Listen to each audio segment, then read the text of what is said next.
La NIC-SP pretende mejorar la calidad y transparencia de la información financiera. La IASB, ¿no es cierto?, desarrollan las normas que son de aplicación a la base de acumulación y a la base contable de efectivo. Establecen requerimientos que tratan sobre las transacciones y otros sucesos en los informes financieros con propósito general. Están diseñadas para aplicarse a los informes financieros de todas las entidades públicas diferentes de las empresas públicas. Las empresas públicas aplican normas IFRS completa. Como ustedes ven, ¿cuáles son las NIC-SP vigentes? Bueno, la vamos a ver. ¿Cómo se estructura una NIC-SP? ¿Qué contiene? ¿Cómo se estructura, no es cierto? Su estructura, como ustedes ven, tiene un objetivo, un alcance, tiene definiciones, reconocimiento inicial, reconocimiento posterior y revelaciones. Entonces hay normas que, como por ejemplo la 1, la NIC-SP1, que es preparar y presentar los estados financieros, no tiene un criterio de reconocimiento porque estoy elaborando un estado financiero. Pero cuando hablamos de activos, ¿no es cierto?, de pasivos que se pueden medir, entonces ahí sí tenemos criterios de reconocimiento. En el mundo público hablamos de NIC-SP. En el mundo privado hablamos de IFRS o NIF. ¿Cuáles son las NIC-SP que nosotros vamos a utilizar? Bueno, no todas las que están aquí, pero vamos a usar las que están en la resolución 3. Sin embargo, para fines pedagógicos se muestran todas las que están disponibles. Ahora, el marco conceptual no es una norma contable, es un marco referente, ¿no es cierto?, que referencia todo lo que son los componentes de una norma internacional. Así que en la resolución 3 lo que tenemos son el marco conceptual en la página 13. Entonces, el marco conceptual establece los conceptos que sustentan la información financiera con propósito general.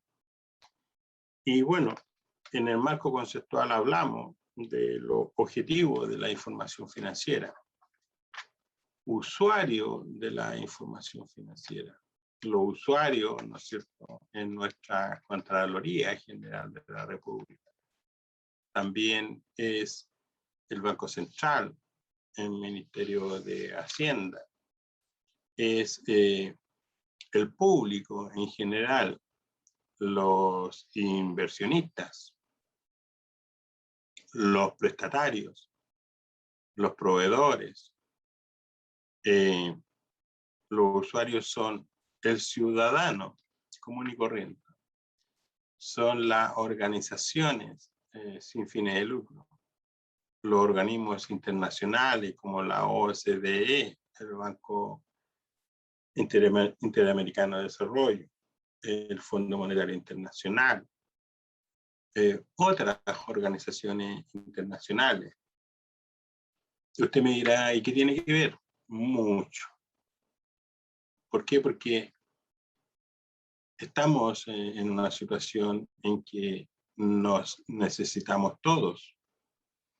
Y como estamos hablando de dinero, ¿cómo, no es cierto?, debo mostrar mi patrimonio? Entonces me sumo a este club de países que buscan transparencia en sus estados financieros. Entonces, tenemos como usuarios los acreedores y los prestatarios, la propia Contraloría General de la República, el Banco Central, el propio Impuestos Internos, la propia Tesorería General de la República, la Contraloría, los ciudadanos, contribuyentes y votantes, dice la resolución 3, los funcionarios públicos también son usuarios de la información financiera de las municipalidades. Ahí hay un tema interesante que se podría conversar en otra parte, digamos, más relajado, ¿no es cierto? En cuanto, ¿no es cierto? Aquí dice, los funcionarios públicos que en la práctica ejercen el control a través de asociaciones gremiales. Interesante ese tema. El Banco Central, la DIPRES, Ministerio de Hacienda, organizaciones no gubernamentales, asociaciones, medios de comunicación, sociedad civil, todos interesados en la actividad pública. Y eso es lo que vemos en la realidad en los medios de comunicación y escrito y televisión. Entonces, el mundo busca un mecanismo de control, de gestión, de un área del sector público, en este caso las municipalidades. Vean ustedes cuánta gente contrata a una municipalidad.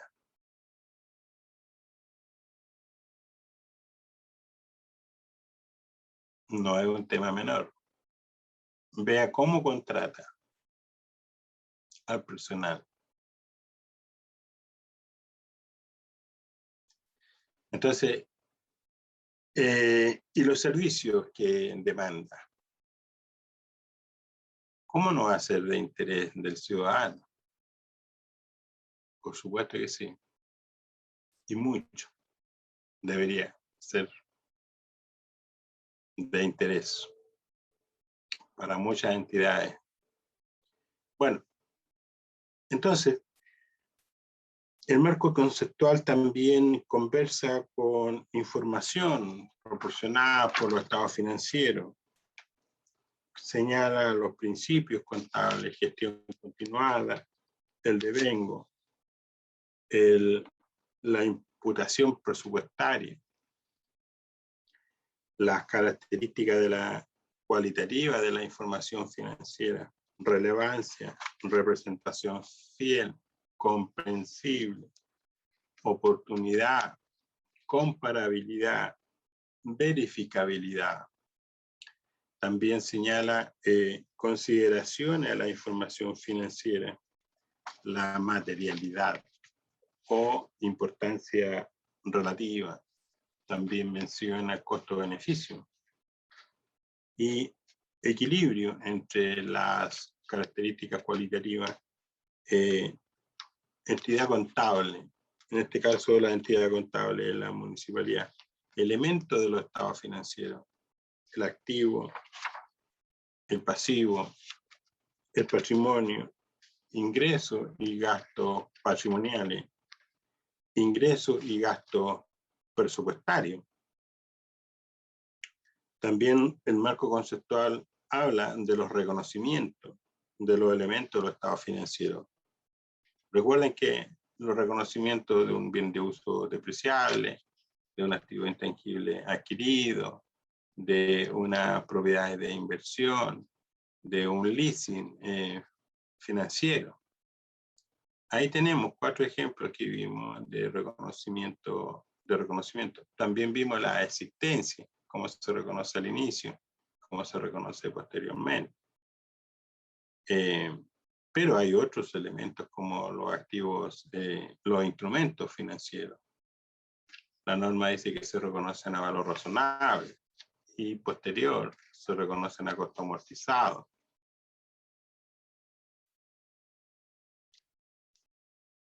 Entonces, reconocimiento de los elementos del estado financiero.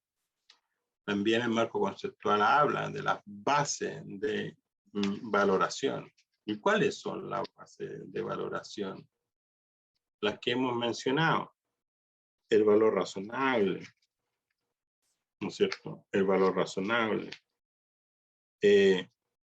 ¿Cuáles son las bases de valoración de los activos?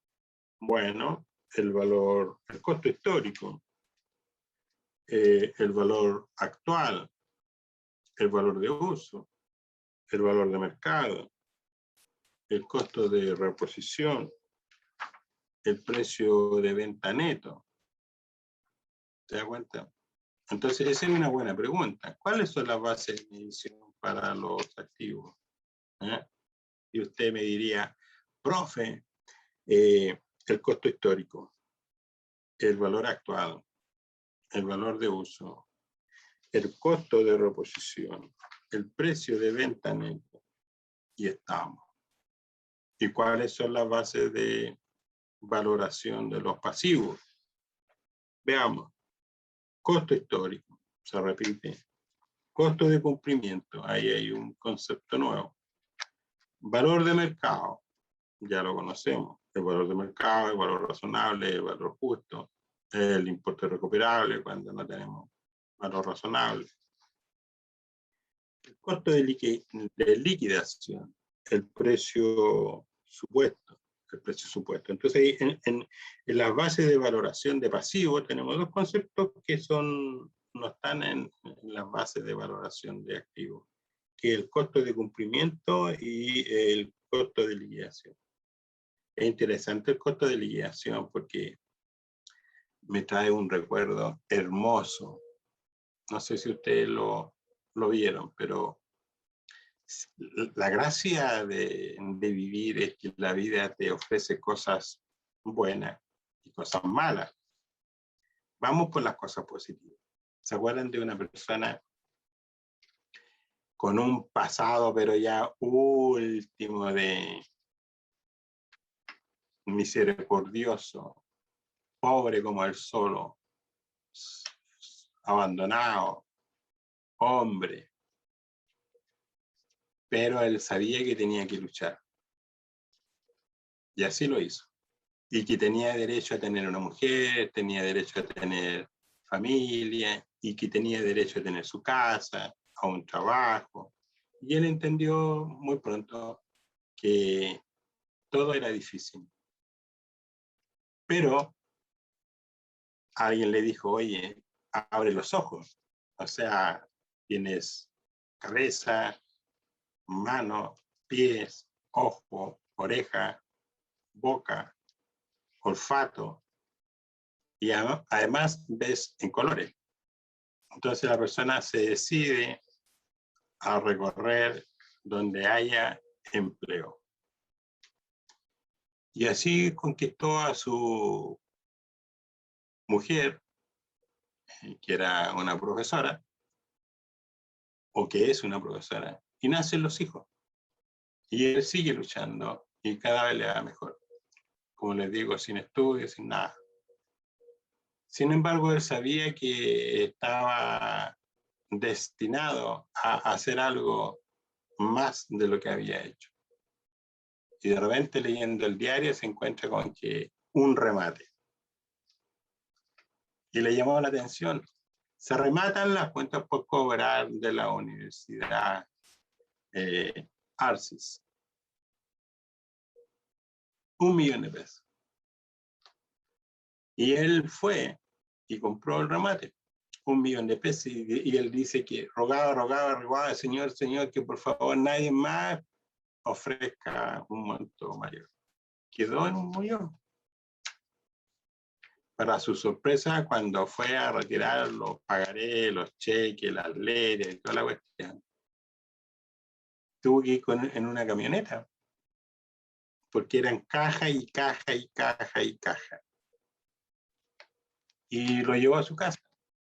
Y empieza a buscar entonces y a leer el nombre con Ruth, nombre Ruth, domicilio. un teléfono, un celular, de gente que había pasado por la universidad y no había pagado las cuentas.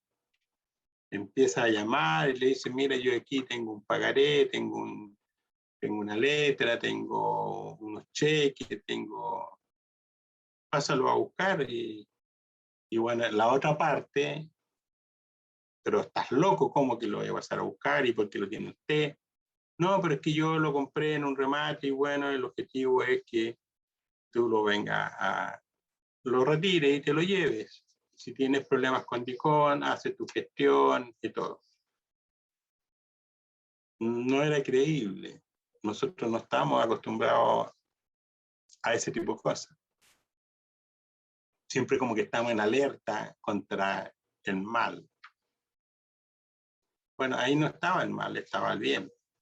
Llamando por teléfono a personas que tenían deuda, que estaban en Dicom y que no podían desarrollar su vida normal. Ustedes saben, con Dicom es re difícil todo. Hasta que empezaron a llegar las personas, pero no era suficiente porque eran miles de personas. Esto que él compró en 1 millón tiene un valor de 30 millones de pesos. Lo llamaron empresas que supieron que estaba haciendo esto, le dijeron, pero ¿cómo? Yo te pago 30 millones y la persona, no. Bien, no, es que no quiero. Bueno, ya, si no quiere, te pago menos, 20, 10. No. Yo lo compré para hacer feliz a personas que no conozco y que tienen una marca, ¿no es cierto?, que se llama Dicom. Bueno, si usted revisa la historia de las personas que pasaron por ahí y todo el resto, va a quedar impresionado de los relatos, de los daños que hace una cuenta impaga por año, rogándole que pasen los años para finalmente que prescriban las deudas. Mientras eso no pase, usted no tiene acceso a los créditos. Entonces, una buena parte de su vida la perdió producto de esto. Miles de jóvenes y niñas.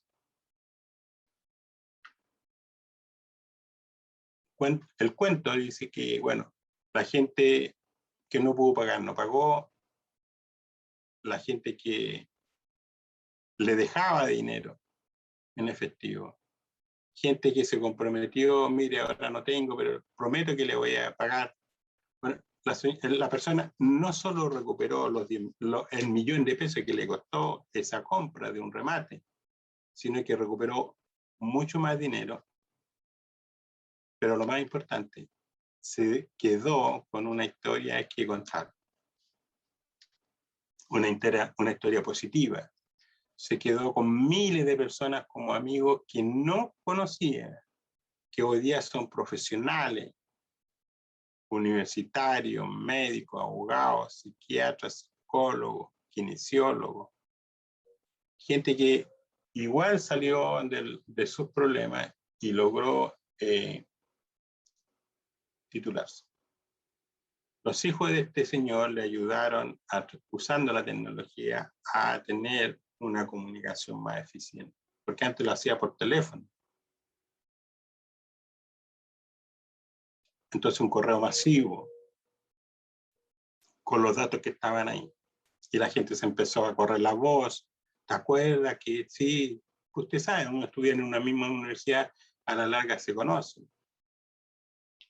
Bueno, eso les quería compartir. No todo es complejo y denso. Hay cosas que son fáciles de hacer. Solo es cuestión de actitud y de fe de querer hacer bien las cosas. Ok, entonces, este marco conceptual, ¿no es cierto?, tiene el costo de cumplimiento y el precio, el costo de liquidación y el precio de supuesto. Entonces, todas estas son bases de medición de pasivos. Interesante. Entonces, la NIE 1, presentación de los estados financieros, donde me señala cómo debo, ¿no es cierto?, ordenar los documentos para presentar un estado financiero debidamente estructurado.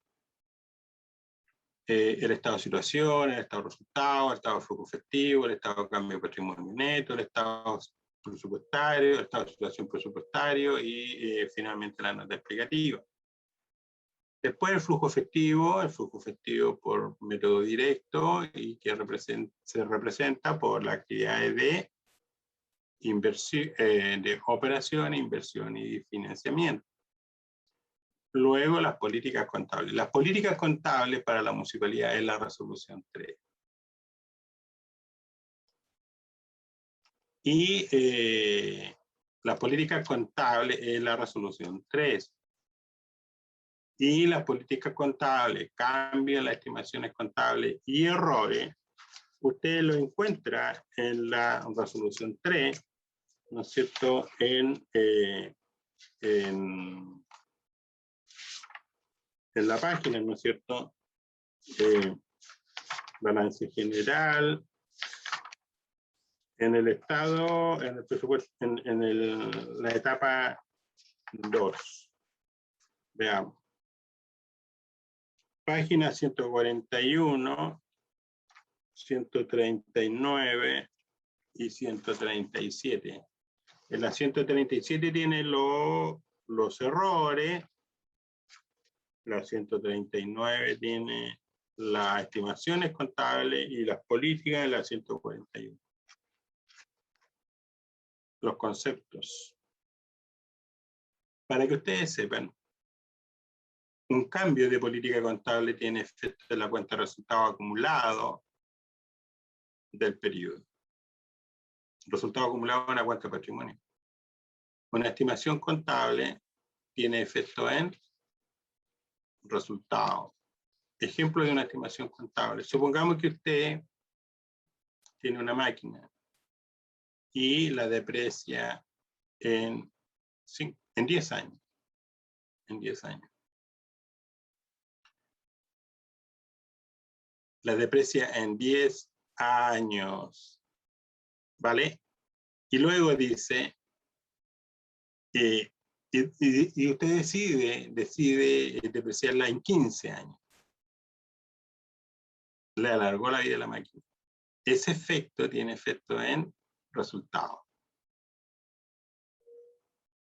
Y un error, errores de periodos anteriores, y se detecta en el periodo. Bueno, la norma dice que se corrige en la cuenta resultado acumulado, en los saldos iniciales, en el periodo en que se encuentra el error. Entonces, las estimaciones contables y los errores se corrigen en la cuenta resultado acumulado, en los saldos iniciales, en el periodo del cambio de la política contable o en el periodo en que se encuentra el error. Pero una estimación contable se corrige en la fecha del cambio de la estimación contable y este tiene efecto en resultado. Veamos cambio en una estimación contable. Página siempre tiene que ser así, porque, bueno, mi método de trabajo es con la normativa. Yo cuando hacía clases presenciales le decía al alumno, usted no trabajó su texto. Entonces, cuando el alumno quiere contestar y me dice, profe, yo creo que, hasta ahí llegó la conversación. No, señor. En contabilidad no se pregunta lo que usted piensa. En contabilidad se pregunta qué dice la norma, qué señala la norma, cuáles son los criterios, cuáles son las mediciones, cuál es el reconocimiento. ¿Cuál es el concepto? ¿Cuál es la definición? ¿Cuál es la revelación de un activo, de un pasivo? Entonces, por eso se necesita trabajar con el manual. Y acostumbrarse siempre a trabajar con el manual. Cuando ustedes me vean en alguna municipalidad, yo voy a andar con mi maletín donde tengo los principales textos. Y si no, lo voy a tener en mi celular o en mi, ¿no es cierto?, iPhone. Entonces, tengo la información digitalizada y sé dónde buscar la normativa. Entonces, en la página 139, en el párrafo 8, dice: el efecto de un cambio en una estimación contable se reconocerá de forma prospectiva. Es decir, desde la fecha del cambio en la estimación, incluyéndolo en el resultado. En el resultado, el cambio de una estimación contable tiene efecto en resultado. A. En el resultado del periodo en que tiene lugar el cambio. Y B. El periodo del cambio y periodos futuros. Si el cambio afectase a todos ellos. Entonces yo, estimados participantes, que ustedes están súper motivados y concentrados en esta jornada, si yo les digo lo siguiente, si la máquina vale 10 millones, la vida útil le asigné 10 años, y estoy en el año 5, si yo le alargo la vida útil a 15 años,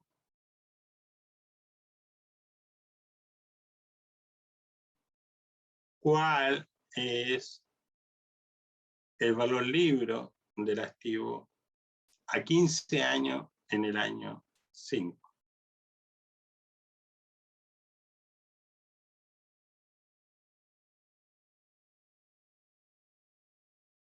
¿Cuál es el ajuste que hay que hacer en el año 5?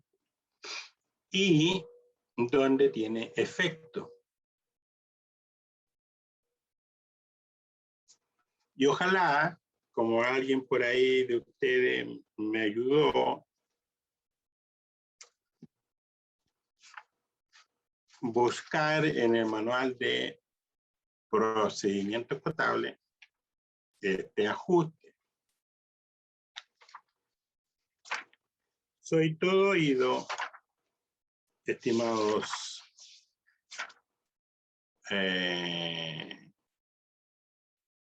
damas y caballeros. Soy todo oído.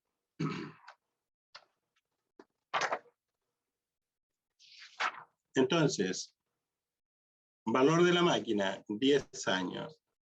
Vida útil, 10 años. Estamos en el año 5. Y hay un cambio de una estimación contable. De 10, el ingeniero dice, no, esta máquina está súper buena.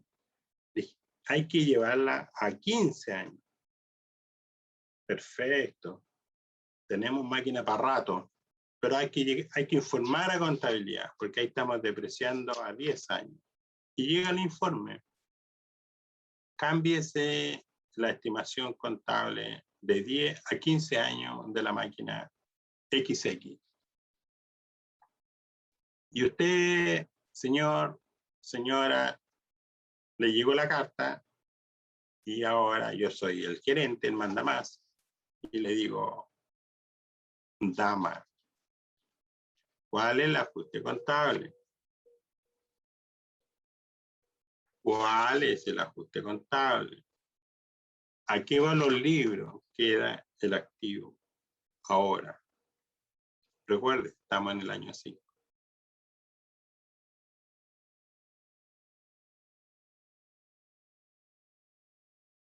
¿En qué época del año 5 estamos? ¿Al final? ¿En el medio? Sí, estamos al 5, al final, en diciembre. Al final. Tendríamos que, conociendo el que desde ese minuto se hizo el cambio para adelante, pudiéramos ajustar la depreciación de ese año, o si no, si ya está terminado, los efectos van a ser por los años siguientes, ¿no? Ya, pues, pero hay que ajustar eso al año 5, pues. La vida útil se alargó a 10 años restantes.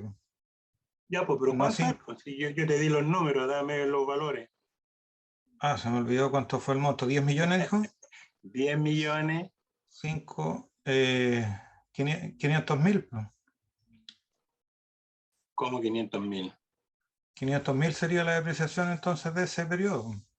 Pues si le va a quedar un saldo de 5 millones, porque ya lleva, de los 10 lleva 5, le queda un valor de 5 restante, y ese se le alargó a 10, le quedaría una depreciación de 500.000 anual, sin Ya, pues, incorporar otros valores. Ya, pues, pero esa es la depreciación. ¿Y cuál es el ajuste que tienes que hacer? Porque tienes que hacer un ajuste, pues. ¿Tu nombre? Alejandro Celada. Pero si en ese minuto voy a hacer recién incorporar la primera depreciación con el nuevo cálculo. Por eso. Salvo que ya la haya hecho, tendría que revertir el 50%. No, no. Ahí yo te acabo de leer lo que dice. Está bien lo que estás diciendo, pero tienes que hacer un ajuste. Si no, no te da los 500, po, en el año 6.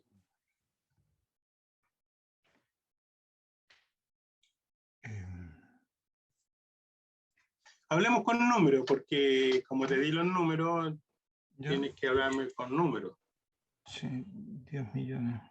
Disculpe mi pregunta por ignorancia, profesor. En el asunto ¿me va a afectar el tema del recálculo completo? Porque si me afecta el recálculo completo, tendría que hacer el ajuste por la sobredepreciación que se hizo en los primeros ejercicios. Pero claro, pero de acuerdo, estimado, pero tienes que cumplir con el párrafo 8 de la página 139.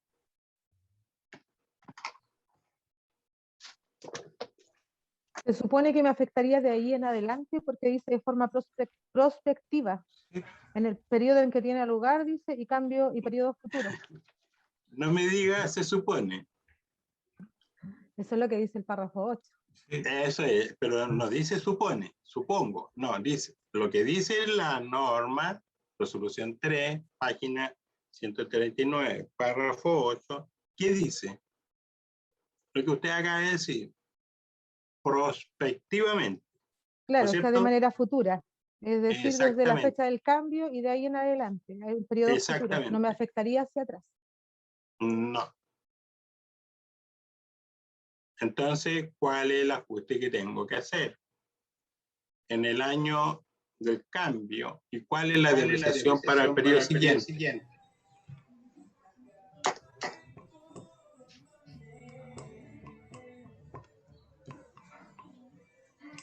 Si lo entiendo bien, en el año del cambio, tomo el valor libro, que es el valor bruto menos mi depreciación acumulada, y de ahí vuelvo a recalcular la depreciación de los 10 años que me restan.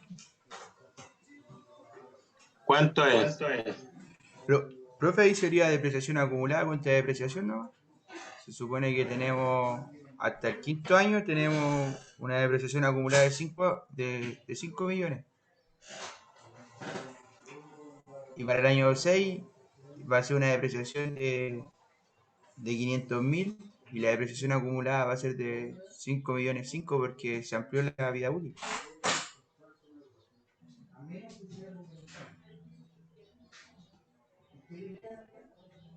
Pero yo estoy pidiendo números. Porque usted lee lo mismo que yo, Pero si usted hace los cálculos, lo más probable es que llegue a números distintos. Y si llega a los números correctos, entonces usted lee lo mismo que yo. Así que necesito números. En el año quinto, como todavía estoy ahí identificando la situación, es el año en que tengo que efectuar el primer ajuste. Ahí tengo hasta el momento 10 millones menos 4 millones de la depreciación acumulada. Me estarían quedando 6 para dividir en 11 periodos. A 545.545.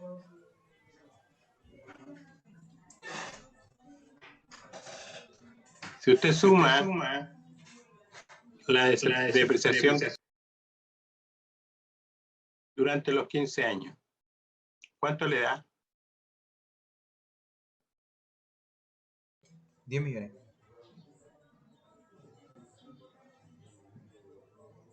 Da los 10 millones.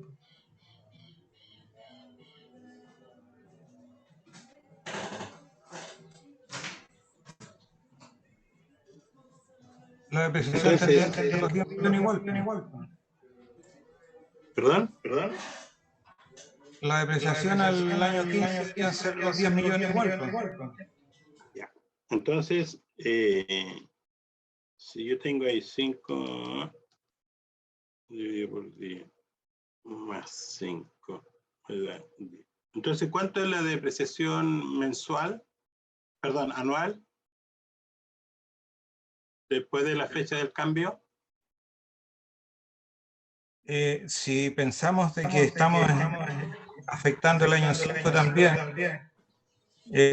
según esto, a mí me daría 545.454, porque son en realidad 11 años.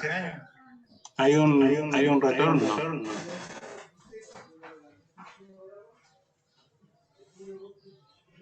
¿Cuánto es el valor líquido del activo en el año 5?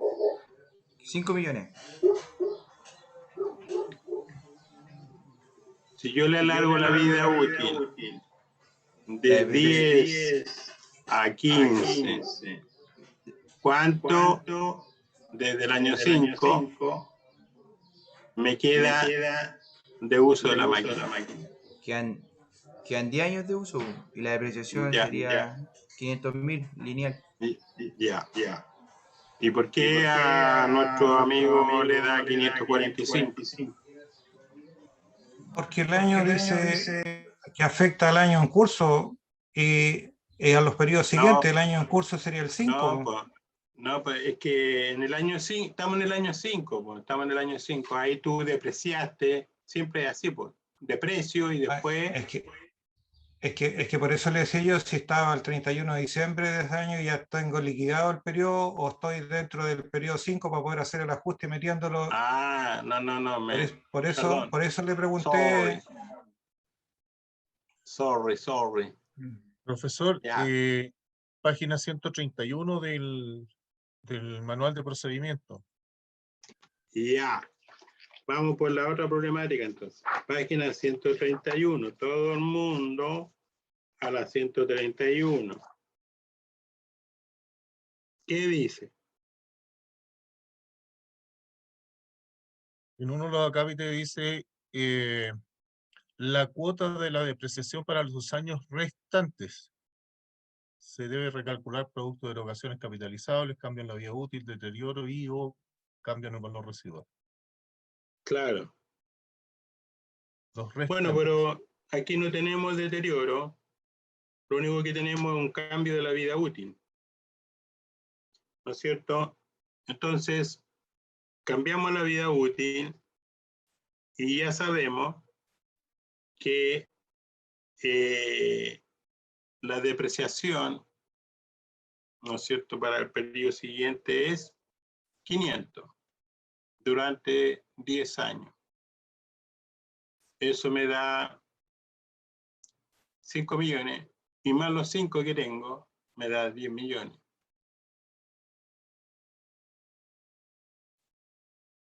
Entonces, la pregunta es, ¿cuál es el registro contable?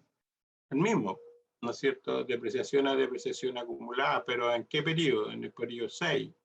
Como en el año 5 no tengo ajuste.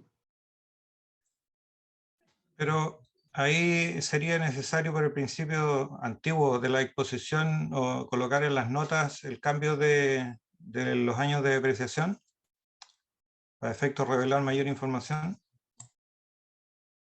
Claro, es una obligación.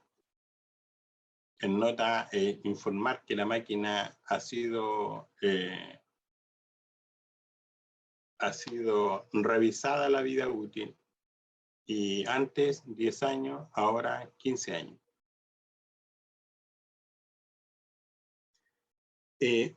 ¿Por qué le hago este alcance?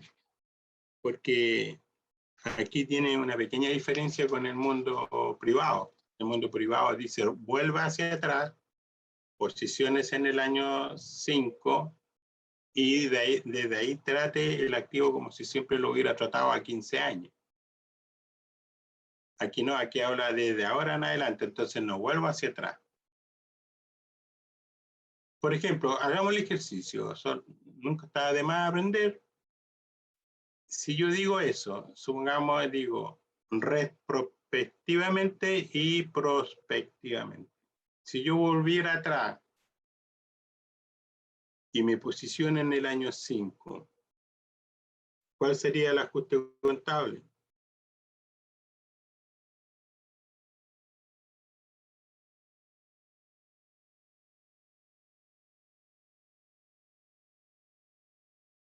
Tendría que hacer un ajuste de la depreciación acumulada, haciendo una reversión. Como te aumenta, ojo que a 15 años, en el año 5, ¿no es cierto? Son 10 millones dividido por 15 años, dividido, multiplicado por 5, el valor, la depreciación acumulada es 3.333.000. Y a 10 años, la depreciación acumulada es 5 millones. Entonces ahí habría que ajustar por 1.6667.000. Y de ahí proyecta hacia adelante la nueva depreciación. Pero ustedes desde la fecha del cambio hacia adelante. Entonces no tienen que retroceder al año 0, sino que desde ahora en adelante. Y es como yo digo, ese año 5, ¿no es cierto?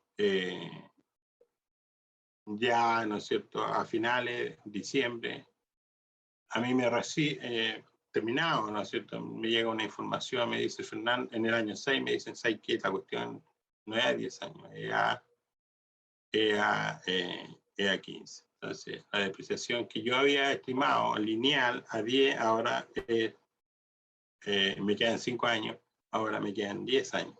Y esa nueva depreciación es 500. Es una mera coincidencia en todo caso, por la fecha y los montos. Muy bien, eso está en la página 131, entonces, el registro contable. Sería depreciación a depreciación acumulada. Buenas tardes, profesor. Antonio. Antonio. Sí, vamos a almorzar. Bueno, eso significa que viene, eso se llama en contabilidad, ¿cómo se llama eso? ¿Inversión o un gasto? Gasto porque comprar. En el fondo es No, una esa es inversión. una reinversión, ¿no es cierto? Ya, nos vemos. Ya, a las 14:45.